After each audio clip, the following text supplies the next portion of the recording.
अपना दल कमेरावादी के राष्ट्रीय महासचिव पंकज निरंजन जी हमारे साथ बातचीत के लिए मौजूद हैं। सर, जातिवार जनगणना को लेकर बीजेपी मना कर रही, कह रही हम सबका साथ, सबका विकास, सबके विश्वास पे काम कर रहे हैं, इसकी आवश्यकता नहीं है, आप लोग बेवजह हल्ला मचा रहे हैं। नहीं, भारतीय जनता पार्टी का ये कहना तो जायज़ है, वो ऐसा कहेंगे ही, क्योंकि वो दलित, पिछड़ा और जो छुआछूत है, भेदभाव है, उसके जनक लोगों की प्रतिनिधि पार्टी है। तो वो तो उन चीज़ों को बचाना चाहेगी। भारतीय जनता पार्टी क्यों चाहेगी कि इस देश में जिसकी जितनी संख्या है उसको उसकी हिस्सेदारी मिल जाए, उसको उसकी अवसर और समानता मिल जाए। तो भारतीय जनता पार्टी तो इन बातों का विरोध करेगी ही। तो क्या लग रहा है आपको कि ये विरोध किस दिशा में जा रहा है, इसका क्या असर होगा 2024 के चुनाव में? देखिए, 2024 का जो चुनाव है उसमें अब बहुत आकलन की, बहुत अंदाज लगाने की आवश्यकता नहीं है।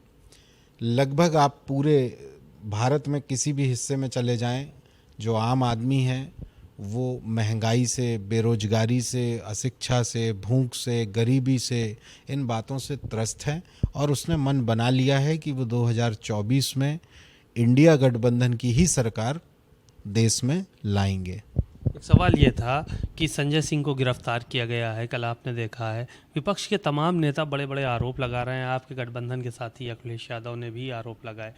उन्होंने कहा कि जनता ने इन लोगों को शासन दिया, गद्दी पे बैठाया और जनता के साथ अत्याचार यही लोग कर रहे हैं। इसके अलावा तमाम मुद्दे और भी उठाए गए, केजरीवाल की तरफ से बहुत सारी बातें कही गई। तो इनकी गिरफ्तारी को कैसे देखते हैं? भाजपा के लोग कह रहे हैं कि भ्रष्टाचार हुआ है तो गिरफ्तारी हुई है। देखिए, संजय सिंह जी बहुत क्रांतिकारी नेता हैं और उन्होंने सदन में जिस बेबाकी और जिस निर्भीकता से भारतीय जनता पार्टी में एक जो गुजराती गैंग का जो पूरे देश का जो माल लूटने का जो षड्यंत्र किया है, उसका उन्होंने बेबाकी से खुलासा किया और इसके खामियाजे के तौर पर उनके साथ इस तरह का दुर्व्यवहार और अन्याय हो रहा है। लेकिन भारतीय जनता पार्टी को खुश होने की ज़रूरत नहीं है। देश, समाज सब जागकर संगठित हो रहा है और सब मिलकर उनके इस तरह के अन्याय और शोषण का प्रतिकार करेंगे।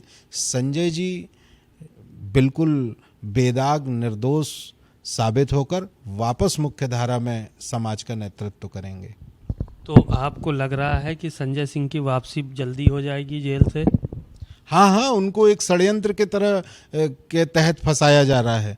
संजय सिंह जी का दोष ये है कि उन्होंने नरेंद्र मोदी, अमित शाह और अडानी और ये जितने चोर लिटोरे भाग के गए देश का पैसा लूट कर, इनके खिलाफ उन्होंने सदन में आवाज़ उठाई। इसलिए सब मिल के उनको बदनाम करने की और उनको परेशान करने की कोशिश कर रहे हैं।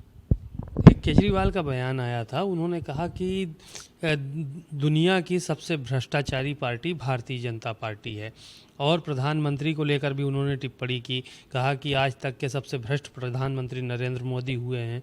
तो उनके जो ये बयान आ रहे हैं, ये खिसियाहट वाले बयान हैं या फिर इसमें कुछ हकीकत है? आपकी पार्टी क्या मानती है? देखिए, मैं एक राजनीतिक दल के कार्यकर्ता के नाते और स्वयं भी एक राजनीतिक कार्यकर्ता होने के नाते ये बात आपसे स्पष्ट तौर पर कहूँ कि भारतीय जनता पार्टी की इस सरकार ने आज़ाद भारत और गुलाम भारत दोनों मिलाकर सबसे बड़ा सुनियोजित संगठित घोटाला किया है, जिसका नाम नोटबंदी है।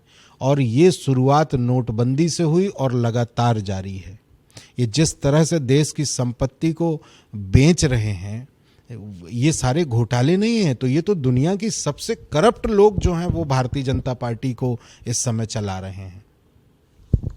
एक आखिरी सवाल था, दलित सम्मेलन भारतीय जनता पार्टी कर रही है और कह रहे हैं कि अब की 2024 में हम लोग 80 की 80 सीटें जीतेंगे, यानी कि जो दलित वोट बैंक है उसको भी अपनी तरफ खींचने की कोशिश की जा रही है। पिछड़ों को ला चुके हैं, कह रहे हैं, अब दलितों का नंबर। देखिए, वो किसको ला रहे हैं नहीं, उनको ये चिंता करना चाहिए कि कौन उनके पास से चला गया है और कौन चला जा रहा है। और रहा सवाल भारतीय जनता पार्टी का दलित प्रेम का, तो ये महज एक दिखावा है। जब बाबा साहब बी आर अम्बेडकर जीवित थे और वो हिंदू कोड बिल लेकर आ रहे थे, तो यही भारतीय जनता पार्टी के लोग हैं जिनके पूर्वजों ने उनके मुंह पर कालिक पोती, उनका इतना अमानवीय तरीके से विरोध किया, उनको अपशब्द कहे, उनका इतना अपमान किया, और आज देखिए वोट की खातिर बाबा साहब की फ़ोटो लगा के घूमते हैं। तो ये दोहरे चरित्र के लोग हैं, और कोई दलित और कोई पिछड़ा अब इनके चक्कर में झांसे में फंसने वाला नहीं है। ये किसी मुगालते में ना रहें। इस बार दलित, पिछड़ा, अल्पसंख्यक सब ने अपना निर्णय कर लिया है, और वो 24 में देश के सामने आएगा। बातचीत के लिए शुक्रिया। पंकज निरंजन जी को सुना आप लोगों ने, बहुत सारी बातें कही और कहा कि जिन लोगों ने बाबा साहब का अपमान किया है, आज वो बाबा साहब की तस्वीर लगाकर वोट मांगने की कोशिश कर रहे हैं, और 24 में जो नतीजे आएंगे वो कहीं ना कहीं भारत के लोगों के सामने आएंगे, जिसमें भारतीय जनता पार्टी को पराजय हासिल होगी। कैमरामैन अमरीश के साथ सीमा अब नकवी, भारत समाचार, लखनऊ।